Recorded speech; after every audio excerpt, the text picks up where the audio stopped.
Salad எடுப்பாங்க, vegetable salad. அது வந்து நம்ம பச்சையா ரா வெஜிடபிள்ஸ் எடுக்கவே கூடாது சீரியஸா. நீங்க குறையணும்னு நினைச்சீங்கன்னா, அத பாயில் பண்ணி எடுத்துக்கோங்க. ஆனா பச்சையா எடுக்கும்போது அது என்னன்னா டேம்ப்னஸ் கிரியேட் பண்ணி ஸ்ப்ளீன போய் டேமேஜ் பண்ணும். ஸ்ப்ளீன் தான் நம்ம வெயிட் போடுறதுக்கான காரணமே.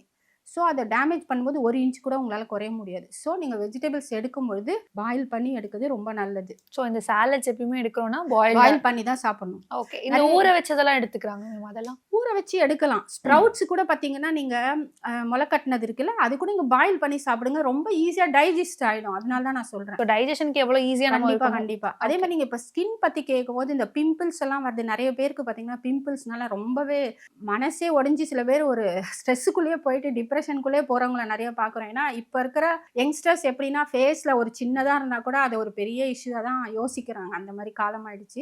ஸோ அவங்களுக்குமே பார்த்தீங்கன்னா, எல்லாருமே வந்து ஒரு பிம்பிள்ஸ் வந்துருச்சுன்னா, உடனே கிரீம் போடுறது, டாக்டர் கிட்ட போய் ஸ்கின் டாக்டர் கிட்ட அது எல்லாமே பண்றாங்க. ஆனா, அது ஏன் வந்தது? எதுக்கு வருதுன்னு அதுவும் நான் சொல்றேன். ஸோ அது வந்துட்டு எல்லாருக்குமே வந்து ஹார்மோன் இம்பேலன்ஸா இருந்தா இருக்கும். நெறைய பேருக்கு பிசிஓடி இருக்கிறவங்களுக்கு நெறைய பிம்பிள்ஸ் வரும். ஸோ நம்ம அந்த ஹார்மோன்ஸ ட்ரீட் பண்ணா தான் ஃபேஸ் ட்ரீட் பண்ண முடியும்.